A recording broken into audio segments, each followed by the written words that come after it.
So I'd like to start introducing Clarissa, who's the chief of staff at Peach Payments, but also operations leader. Is one of the leading full stack payment gateways across Africa, and they're building several things which we're going to get into. Jessica, who's the CEO of Klasha. Lots of interesting takes on the trust piece and how they're empowering African consumers to enable and work with brands outside of the continent. And of course, Mark, who's the CEO of Smile ID, working on improving the whole infrastructure around identity and trust within the region. And Adia, as I mentioned, who has a very impressive background from the other side and has now taken the leap to be building something in stealth, which I'm looking forward to hearing myself and also sharing with all of you today. So with that, I'd like to, starting with you, Clarissa, give each of you a minute or two to talk a little bit about, your journey, where your company is at, and some of the key priorities that, are focus areas for you. It's great to be here, everyone. Hi. My name is Clarissa, Chief of Staff, and also leading our operations team.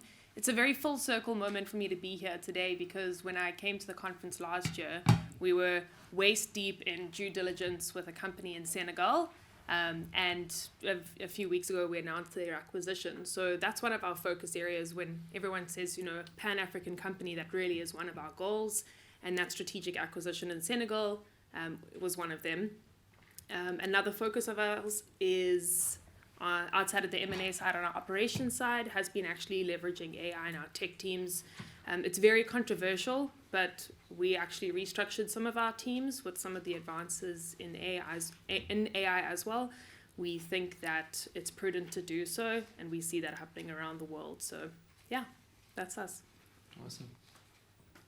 Hi everyone, I'm Jessica, the founder and CEO of Klasha. We're a cross-border B2B payments company, so we power payments for merchants in Africa and predominantly Asia, namely China, where I lived for 7 years of my life, to move money compliantly and quickly between the two regions. So we have customers like a Shein or a Temu, for example, who use Klasha for collections in Africa. We'll collect those funds in local exotic currencies and then terminate the payments back to them in hard currencies like dollars, pounds, and euros. We do this for about 2,000 customers today, and one of our biggest investors is American Express, and we're based in Lagos, Nigeria. I didn't know you lived in China. Yeah. So China, UAE, UK, Nigeria. Not the best city, Lagos. Awesome. Mark, good to see you again. Yeah, same here. Thanks for having me. So I'm Mark Straub. I'm the CEO and co-founder of Smile ID. So our mission is to make it easy for people to prove their identity, regardless of the origin of their IP address or their ID card. And that is sort of the origin story of the company. Both experiences that some of my teammates and across Africa had trying to prove their identities to get access to things, but also my own experience trying to make payments actually with an Amex card in Lagos. Today we've really kind of largely achieved kind of act one of our vision, which is we now process something on the order of between 12 and 14 million verifications a month across Africa. Our largest market's Nigeria, but we're fairly active in South Africa and Kenya. We have teammates from 10 countries across the continent. And we can verify ID numbers, phone numbers, documents, and faces. We use a variety of technologies, both data integrations, but also AI and computer vision. And we've been on this journey, and we get excited by the volumes that we're handling, but we also recognize that Africa's massive and there's still a lot of work to do. Awesome. Adia, no pressure. No, not at all. I'm feeling quite tough today, so I don't know if you're gonna pull me out of stealth, Karthik. So I'm Adia Sowho. I've built and scaled tech products across a bunch of industries, telecom, fintech, infrastructure, from seed stage to listed, mostly in Nigeria, in high friction markets like Nigeria. And my obsession with this topic of trust speaks to how it affects scale. And not just verification. I'm a big fan of Smile ID. I mean, I've known Mark for many, many years now. Thank you. But also how trust is built or broken, in a product, because that determines how well the product will scale and reach customers. And I think AI is going to give us lots of potential tools, but presents its own threats as well. And I feel like a topic that I'm sure is going to come up, when you talk to a bunch of verification companies and fintech companies, is fraud. And AI is probably commonly thought of as a more scalable tool to treat fraud at scale. But I actually think that fraud is just downstream from poorly designed products, right? And how the trust loops that are supposed to encourage good behavior are not built into those products. So I guess I'm a little obsessed with this topic because, I guess scale is what I'm obsessed with, and all the little things that affect scale are part of, what I tend to think about, yeah. Hold that thought, because that's where we're going to kick off, actually, right Okay. there. My name is Karthik Ranjan. For those that don't know me, I have the pleasure of leading the startups team for Middle East, Africa, and Turkey for AWS, which is a team of former founders, some technical, some non-technical, former investors, and some corporate folk as well that work very closely with the hottest startups across the region and investors, and do what we can to support their journey in scaling, both from a infra perspective, but also on the product roadmap and in certain cases go to market. So I actually, picking off of what you said, I'd love to get your thoughts, Mark, on, you've been building for a few years now, leaders in when it comes to fraud prevention, identity detection. When now plugging in AI more and more across your roadmap, it can be an enabler and accelerate things, but it also can present, back to your point, certain risk areas. How do you balance that? How are you thinking about this as you implement across your products? Sure. I mean, so there's sort of two pressures to start thinking about using AI, and one of those is just sort of the intellectual one of you're seeing the world change, you're recognizing that there's new tools, and you want to adopt them just to make sure that you're building best products and delivering the best services for your clients. And of course, you get those questions from not only investors but from customers and even your team, like how are you using AI? What are you doing? But the real impetus is when you start seeing fraudsters use AI, and you start seeing things you've never seen before in the verifications that you're processing, and people trying to use AI not only just to create deep fakes or spoofs, but actually to create wholly synthetic identities, or even to poison government databases, which we've also seen. So you might actually be thinking you're verifying a real person, but this is a fake person that was injected into a national database. So we began investing pretty heavily. We started with simple stuff like having our engineers use Copilot and getting more productivity out of the team, beginning to use some of the AI tools in marketing that we can use to sort of better identify the right banks or clients for us to work with. But the real innovations came from when we decided to, and I give credit to our CTO and our director of engineering, actually our director of platform engineering is here today. We decided to deploy a self-hosted LLM. So we used open source technology. We began fine-tuning it. And then what we've discovered is not only can we now catch new types of fraud that we previously might have been missing, but we can also now deliver a far better experience for people who have to deal with low quality documents, because we can actually OCR those documents consistently, even when the lighting's poor or the document's damaged. And so this has enabled us to, we're doing things in Sudan and in Zambia, in markets where there's poorly, kind of low quality existing documents, and that's opened up opportunities for our clients. So it's funny, AI has actually allowed us to do things in markets that are lower tech because we can actually process the images with high tech. Fantastic. And one follow-up question on that. I'm sure you've made a lot of progress along the way, but when it comes to a threshold around having false positives, was that something that you had to work through some?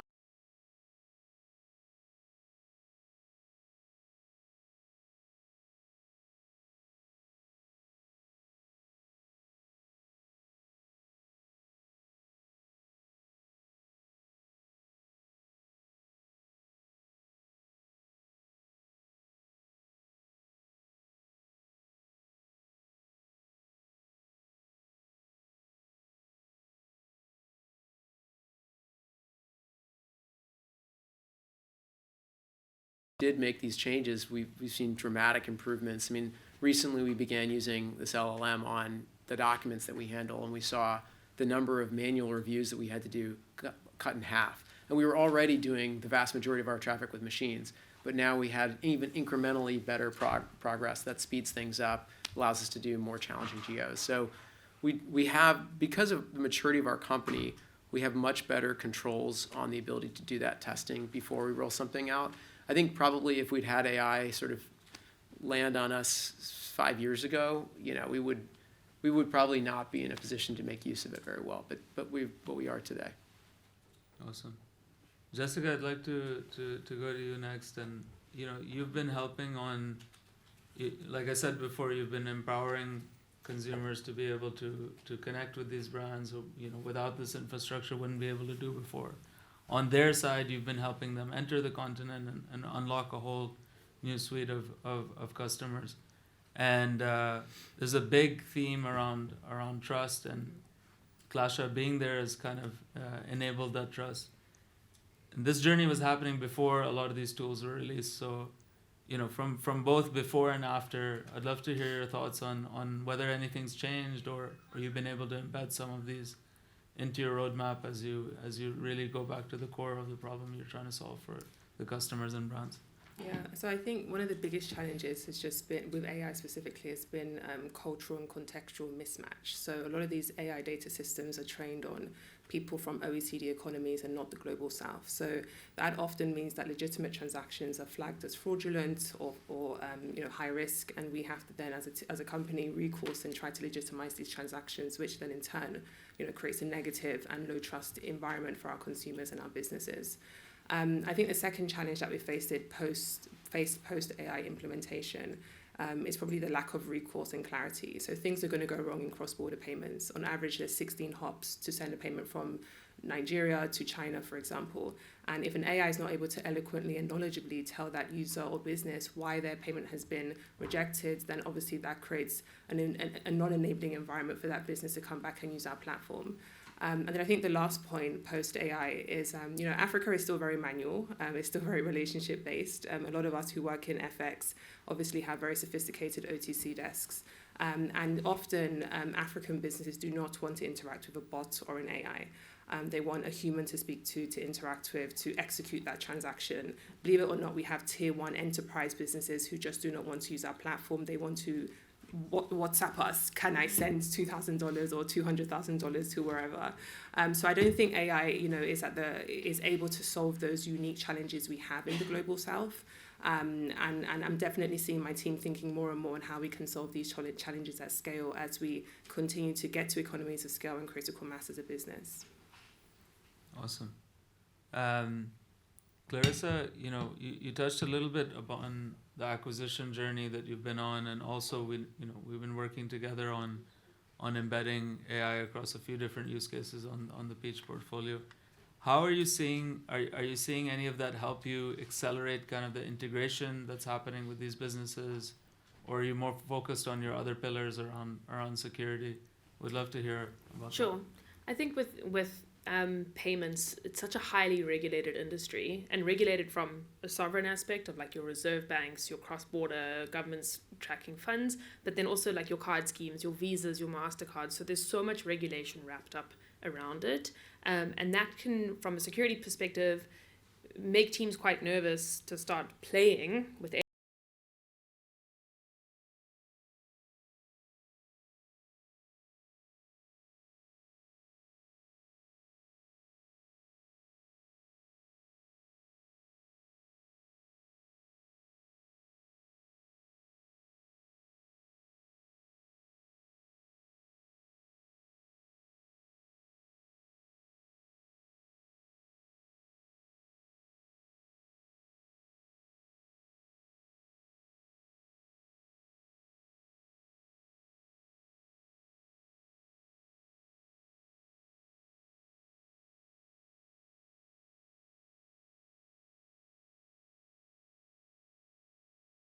With us yesterday building your own agent at our workshop. Yes, So indeed. you're welcome to talk about that as well. But I wanted to hear if there's an intersection there, or that's something that was close to you on the investor side, and how you see things evolving.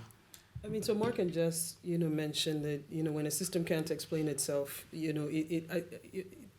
it runs the risk of amplifying the gulf between the haves and the have-nots. It's one of those things that can amplify distrust and further, hamper your ability to scale a business. So that's what I guess I would say worries me. It's less about the deep fakes. I mean, I think they have a very direct impact on Mark's business. But for me, when I think about scaling a business, if it becomes even harder to trust a product because I don't understand as a user how the product makes a decision in a way that affects me. Like, for instance, if you have a global lending company and the system for collateral is individual, right? And it gets to a customer where the system of collateral is more communal. How do you make a decision? But then unless the AI explains that this is the reason and the user has recourse to go fix it, that product is sort of dead in the water. So for me, it's really more about figuring out how to contextualize these LLMs and not letting them run unchecked. So just because they've been trained in one market doesn't mean they're going to be effective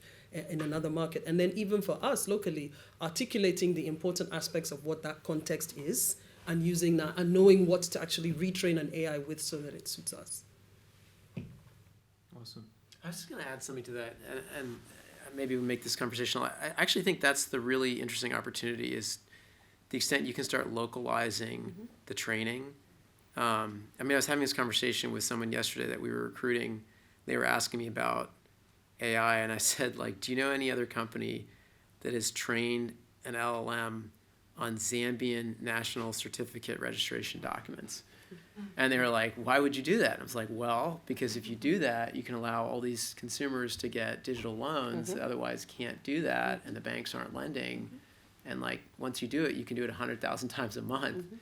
And what I realized about that is, we have an ex-Facebook engineer who's working on this with us, and they find it fascinating. They get to work on this very specific problem.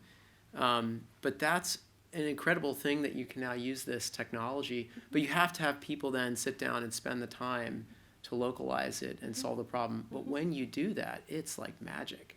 So I just to build on that, what that specifically achieves is it's an invitation to trust the product, right? So a user shows up, wants to get a loan, recognizes that a form that they have on paper is recognized by that system. Yeah. It's an invitation. And when you're building products in developed markets versus developing markets, the important aspect of product building in developing markets is that you must invite the trust with almost every interaction.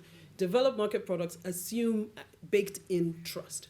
So I think the challenge we have with AI is making sure that as we scale up and improve all of this decision making, right? Because now we have an opportunity to build algorithmically. A product can present itself to each of us on this panel in a completely different way. But then we have to feel received. We have to feel invited into that process and sort of understand what is going on rather than just sort of be confused by this singular interface that we're so used to seeing in developed markets. I think it's a really good point. From my perspective, the cost of per token is exponentially decreasing. Okay. And I think that'll continue to happen. If you look at how capital intensive it was to build a large language model or even a small language model, it was prohibitive, especially in some of the markets that we operate in. If you look at the average pre-seed round, the average seed round, it's not a level playing field for some of these startups to go and build that stuff because GPUs are expensive. Yeah. But I think the trajectory of the cost per token decreasing will continue. And then what will happen is already happening in small pockets, at least from what we see this year, is exactly what you're talking about, where training is happening either through tuning or through an SLM on specific data sets that are unique to specific countries, specific languages, localized use cases. And I think from my perspective, there's no question that it'll accelerate as the cost per token continues to decrease. It'll just help us level the playing field and we just see it becoming more capital efficient. And I'm personally very excited about that because then right now you have this big barrier that's not allowing folks to test this because it's so capital intensive. But I think that'll change. I think it'll change very soon. I like the point you made. I hadn't thought about this. The dynamic of trust being implied versus trust being having to be invited. And it reminds me of one of the origin stories of when we started the company, because I actually didn't know Amex had any activities or investments really in Africa. But when I started the company, I don't know if you know the story, but it was just before I was thinking about doing it. We'd had some experiences at some other companies I was involved in. They dealt with fraud. This is like 9 years ago. And I was in Lagos. I was an investor at the time. I was meeting with Flutterwave, and I left. And I purchased a ticket, a one-way ticket from my hotel room in Lagos to fly back to San Francisco. And I'd promised my wife I was going to be back by Saturday morning. So I had this overnight flight. And I went to the airport, and they were like, "No, your ticket's been canceled." I was like, "What do you mean it's been canceled? Like, Amex Platinum card, why would it be canceled?" And then I found myself, I couldn't get onto the flight, missed it, whatever. There's no flight for another 18 hours or something. So I went back to my hotel room, and I, furiously called up like customer support and worked my way all the way up to like the manager's manager at the Amex customer support line. And they said, "Oh, the IP address was Lagos." And I was like, "Oh, you got to be kidding me. Like, that's it? That's all it, That's it. And so, you can imagine that sequence today, like if you had an agent in my Amex app saying, "Hey, we saw this transaction, want to confirm that it's real. Like, can you talk about these details?" And if there isn't a remediation effort, like the ability to bring in both data and intelligence and potentially a human to mitigate the situation. And those kinds of interactions are now going to be possible, especially when the value at stake is high, a $1,500 transaction, a $2,000 transaction. So, but yeah, I mean, the absence of that in Africa leaves a lot of money on the table and a lot of frustrated and sort of, a lot of tears. I'll let Amex know. Yeah. But Jessica, actually, if you think about your business and how it started, it was something around, an incident like this where either on the customer side or the brand side, because of FX risk, because of fraud, folks weren't able to sell into these countries. I'd love to hear, one, how that happened, given Mark's story, but also on now, if we fast forward to today, are you leveraging some of these tools on the contact side on the customer support side? Yeah, so, I was living in China at the time. I lived there throughout my whole 20s, and I was very privileged to see how technology transformed their economy. And when I moved back to Lagos, where my family's from, there was no way. I was so spoiled living in China, ordering something online, getting it delivered within an hour or even, within 30 minutes. And we just had none of that going on in Africa. And selfishly, I was a huge spender at that time. And, I was therefore cut off from my Amazon or my Net-a-Porter or my whatever brand of the day I was wearing, because they just weren't accepting payments from Nigeria. Not only were they not accepting payments from my UK card with the IP from Nigeria, but also my Access Bank or GT Bank or UBA Bank just could not be accepted on these global retailers. And I just thought that wasn't good enough. And if I was facing that challenge, many other Africans and diasporans would also face that challenge. And fun fact, Nigerians are the highest spenders in Harrods. So, we really do have a booming economy in Africa for consumer goods and luxury goods more broadly. So that's how Klasha kind of started, and it just evolved into what it is today. And I'm really happy to say we have a lot of these top tier one brands, using Klasha to accept payments across 7 African countries today. So, we've achieved our goal, obviously still growing. But right now, from an AI perspective, I think we do need to speak to you about onboarding some of our merchants and customers. And I think the biggest challenge we've had is honestly, it's been trust. Our customers want nothing to do with an AI bot, an AI system. They sincerely want to speak to somebody. And I don't think that behavior has changed yet in the global south because of this issue of trust, this issue of fraud, this issue of governance that we've had across the continent, since e-commerce started 10 or so years ago. So we've tried to implement it, to take orders from people, but we know we instantly have to have somebody in the back end, resolving any issues, resolving cards being declined, resolving RFIs from banks, etc. So yeah, I think for us as a company, we're still in the nascent stages of implementing AI, particularly for cross-border. We more use it for FX hedging and currency conversion and predicting any forward contracts we have, what the rate could be, adding on various basis points to mitigate our volatility and exposure in the market versus having it facing our consumers, head on. So a couple of things here, because again, this is what I spend my time obsessing over, right? So the reason a human is important is a human being does 2 things. A human being explains the issue. A human being tells you how to fix the issue. And usually when we build bots, we just deploy them. We sort of like, they give an answer, but the explanation is either insufficient, nor does it actually tell you what the path to recovering or fixing or remedying that issue, if or when it happens the next time, is. And I think what I'm keen for is for us to sort of get companies like Amex to stop naming the actor as the issue and actually go to the systemic causes and sort of go into the product and get the product to say, okay, Mark, you're in Lagos. Is it really you? Right. We know you from California. We know you've been to Germany. Can we make sure it's you? And then we approve the transaction rather than, oh, it's Lagos, then it must be fraud. But I think from a global perspective, I still think, socially we're not there with the kind of big conglomerates. They're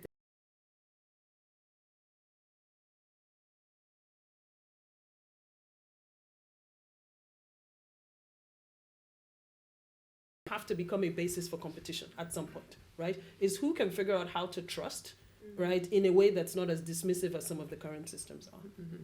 Okay, I'll let Amex know that as well. Second point. I find what's tricky about trust, like trust is deeply psychological. I'm handing over my control to you, and once trust is broken, it takes a long time to rebuild. Absolutely. And I think that's also the problem is you speak to a chatbot, it does a bad job. The next time you speak to a chatbot at a different company, you're already assuming it's not going to, you're already angry because you're thinking about that previous transaction. So I think it is, you're right about the product design.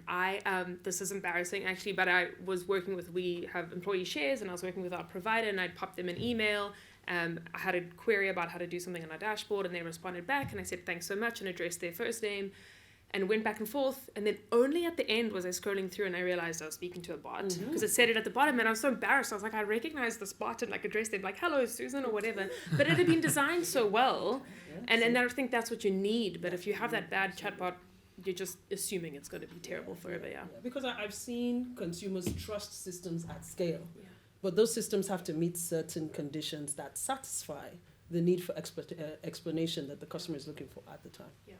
But I really can't imagine a consumer business, say someone's in Yaba with, limited data, talking with a bot when they just want the answer.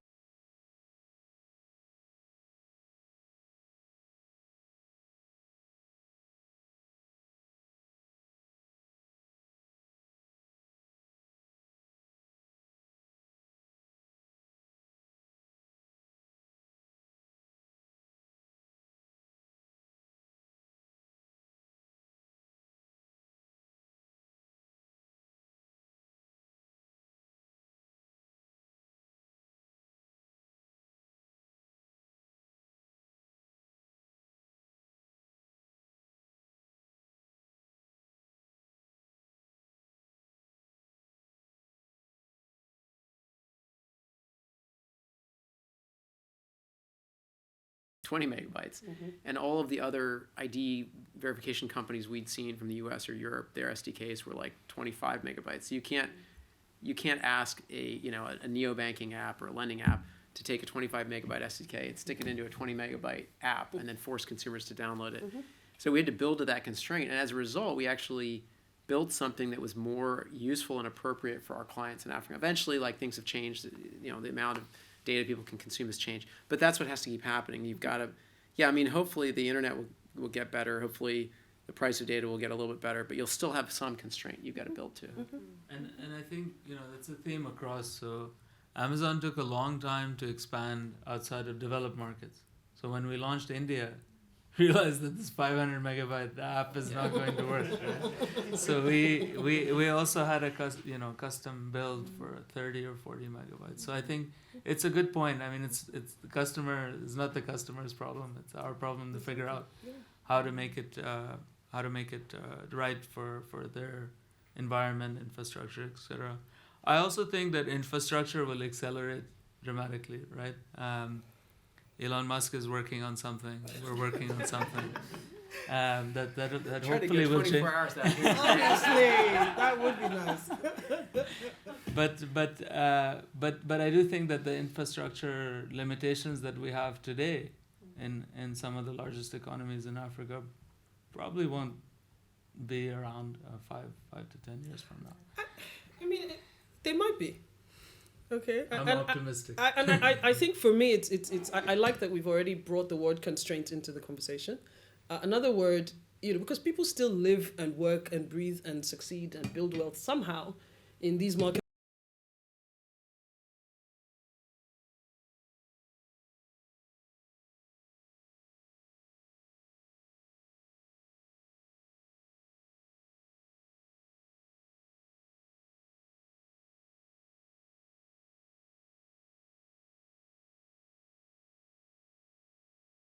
And they're not gaps, they're just opportunities, and there's a workaround. What are people doing instead? And follow that.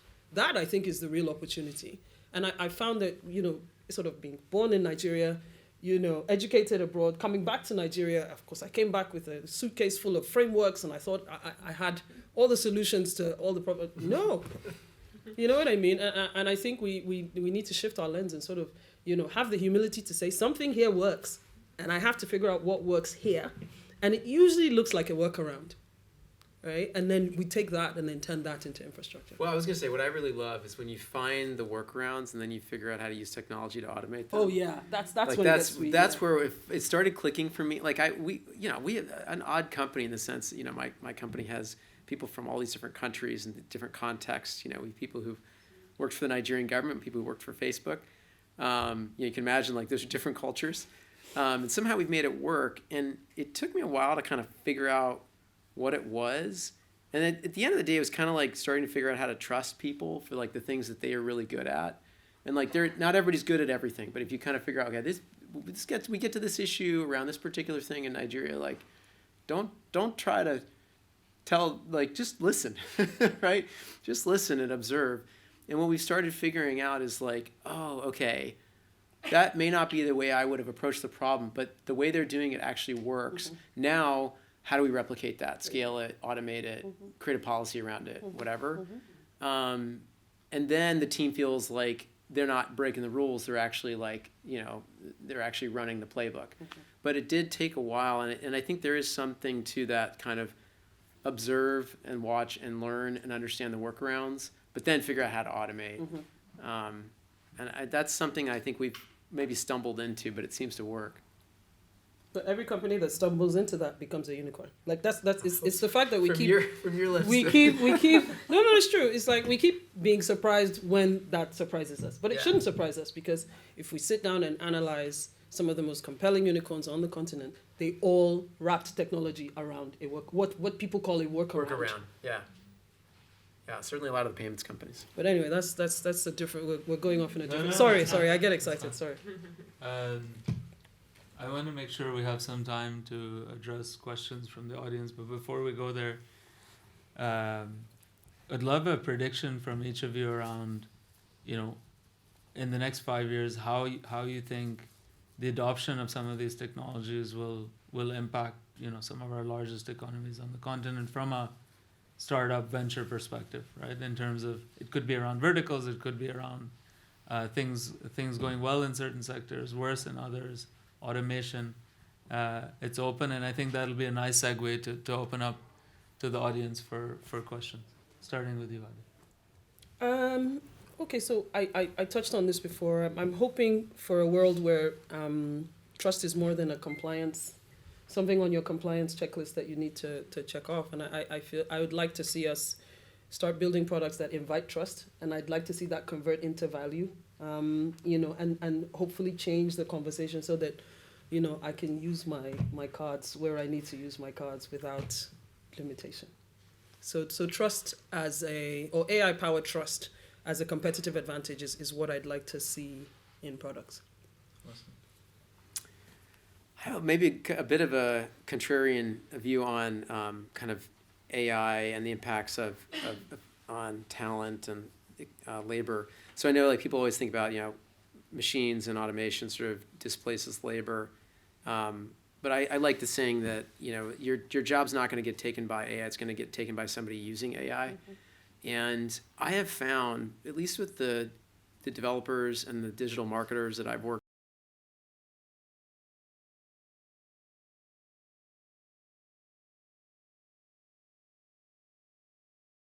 very quickly, and they're learning everything from the internet very fast. I think my marketing team's average age is 28, and they were showing me things. We had an offsite. They were showing me all the tools they could use, all the automations they could put together. And I actually think that you're going to find some new sort of class of talent that is sort of native, digitally native, but also now AI empowered. And, with the internet, you can kind of work from anywhere, and people want to still live in their town in Uganda, but as long as they've got a good internet connection, they can do these things. So I think there's actually going to be a really interesting class of technically enabled talent that is available now and can play in the global economy from Africa. I think for me, I'm looking forward to AI shifting trust from institutions to outcomes.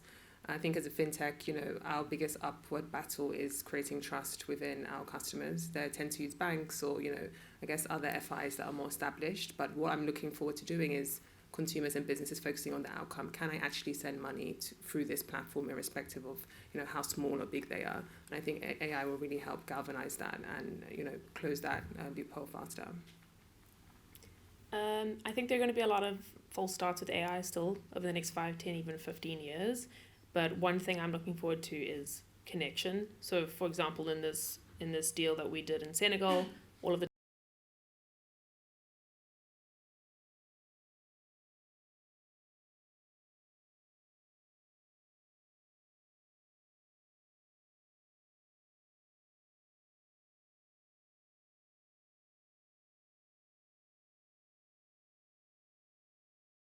and I think we're going to find different ways that the world becomes a bit more connected. And I think linking a little bit to what Mark said about these new classes of people that were maybe previously disadvantaged, like being able to pop up without those barriers. Yeah. Awesome. With that, I'd love to open up to the audience for questions. I think we have time for 3. You want to kick us off? Sure. Is there a mic or just one?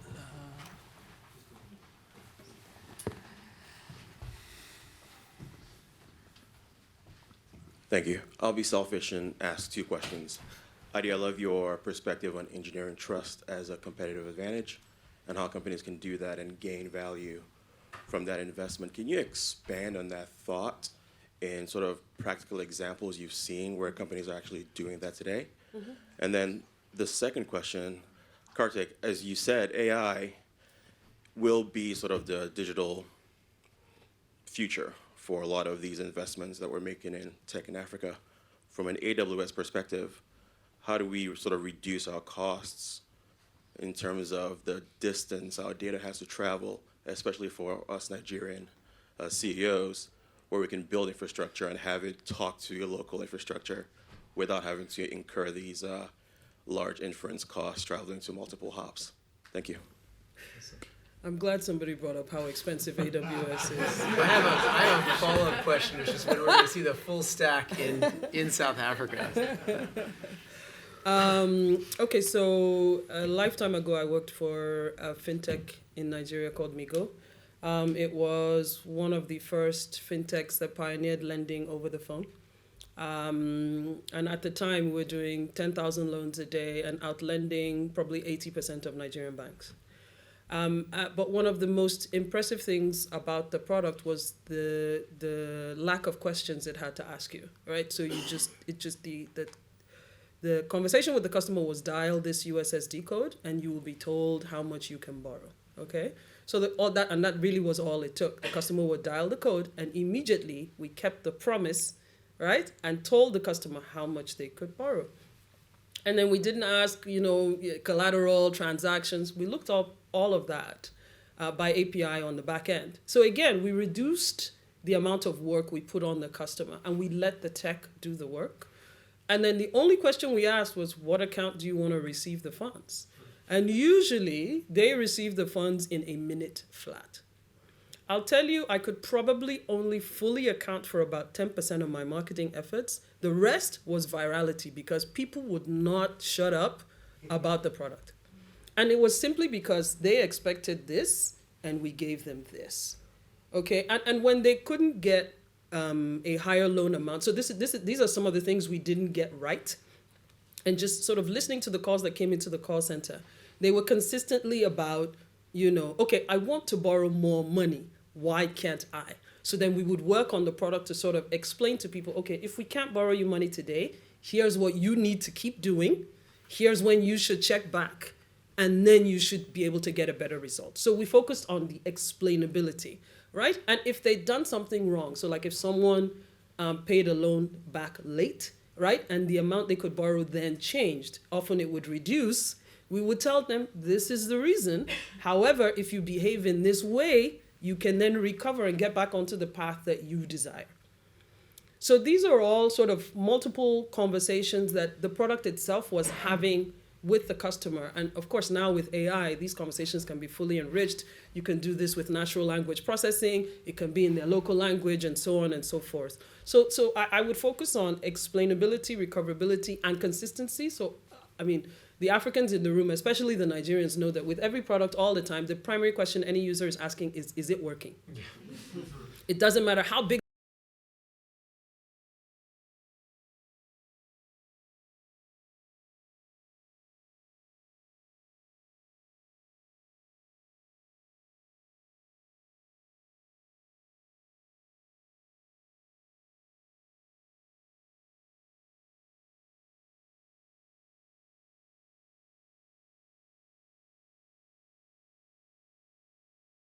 Not only apologize, but to explain and to reward customers for the time that they lost, right?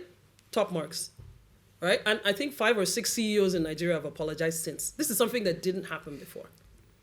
Okay, so you have to be willing to find ways to, and I'm not saying open the kimono and share your IP with your customers, no. But at least be willing to informally engage while creating trust formally. Does that help? It does. Okay, great, thanks.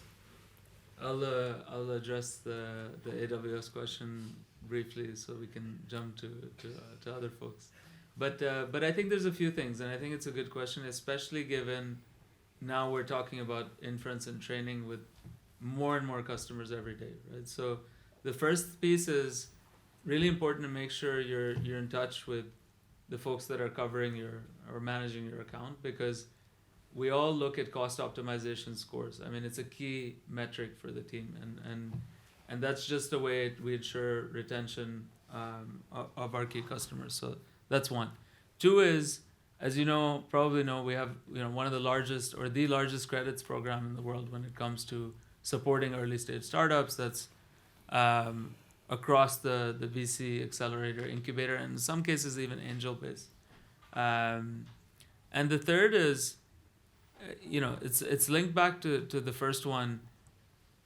The way you design your infra when you're training or doing inference, it's really important to leverage the tools that already are there on the AWS side waiting for you, or through one of our advanced partners. Because a lot of what I see, and this is an anecdote, is when folks are training or doing inference, they want the best chips, like the best. They want the H100s right away. And in 8 out of 10 cases, they don't need them. There are many other cost-effective solutions that exist for a lot of these use cases, and the default is always to jump to the highest performance chips, which in many cases are not needed for these use cases.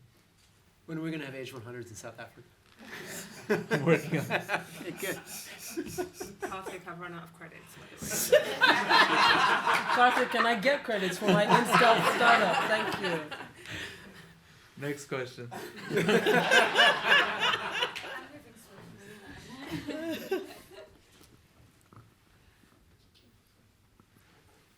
Mark, do you see a future where decentralized identity could improve user experience and compliance, and what role AI could play in that? And also, side note, can you connect me to someone on your design team for my research?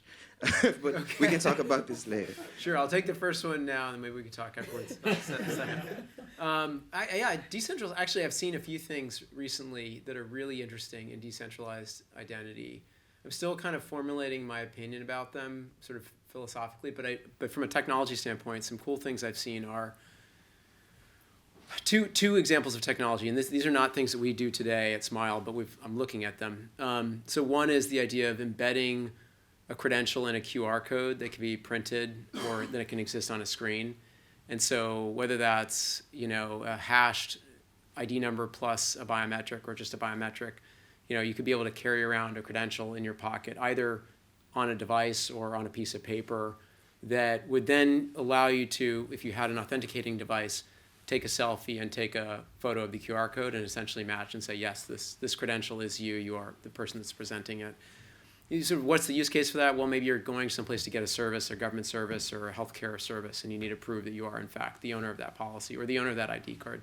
So there's some interesting work that's going on there. A lot of the constraints there is like, can you get an accurate, deduplicated biometric scaled down into a two-dimensional QR code, and how much space do you need on that card to be able to have that done accurately, especially when you're talking about population scales that are more than 10 million people. Another interesting idea I've seen is being able to do an authentication of a credential on a device that then is stored and embedded on the device and then can be shared. The problem there you get into is device security. So not everyone's carrying around an iPhone with what's called a secure enclave or a trusted execution environment. That means that you may have a device, let's say made in China, that looks like an iPhone, but it may not be secure. So do you really want to store a lot of biometrics on that device? The minute you got malware, the biometrics are gone.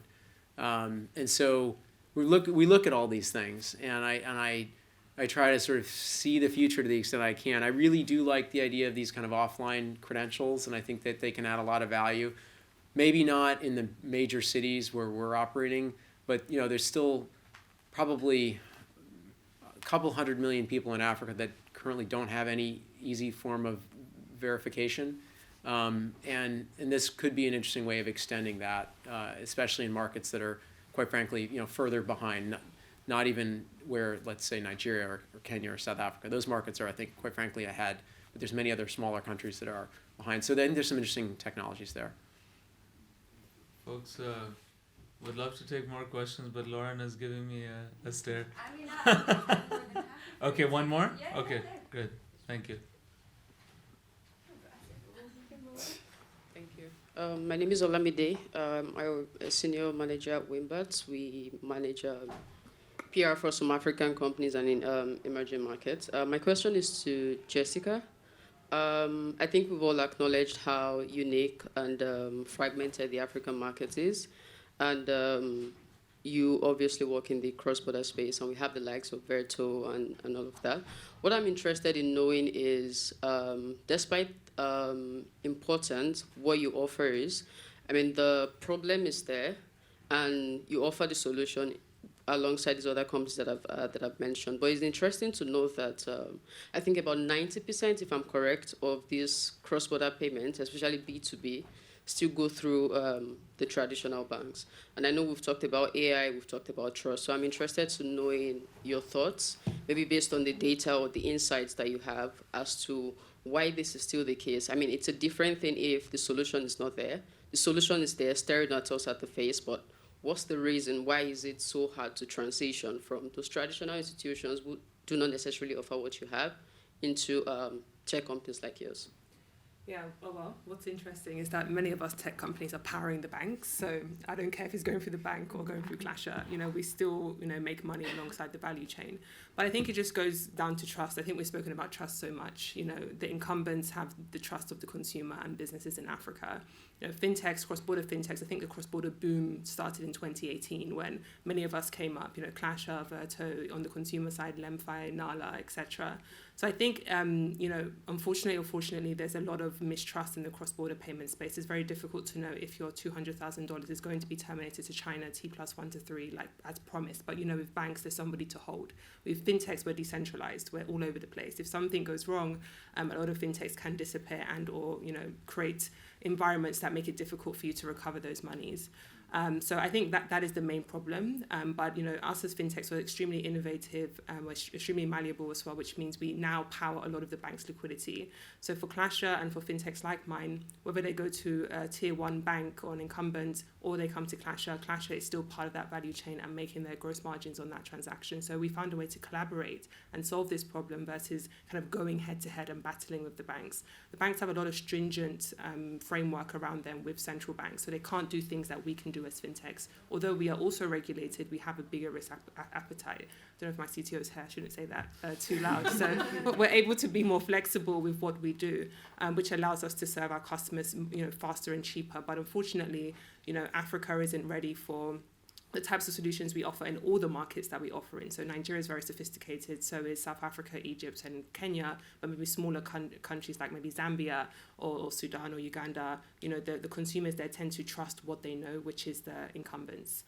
But I see that changing, as we talk about AI, as we talk about, branding. I think we've spoken a few times to your PR firm to help us with our branding and spreading the word across the continent about Klasha. So I do see that changing, but for now, we're fine with the setup, and we're still hitting our targets. With that, I'd like to say a huge thank you to my fellow panelists for taking time away from their customers, their teams, their regulators, their agents, to come and spend time with us and talk about all this exciting stuff. Can I get a round of applause?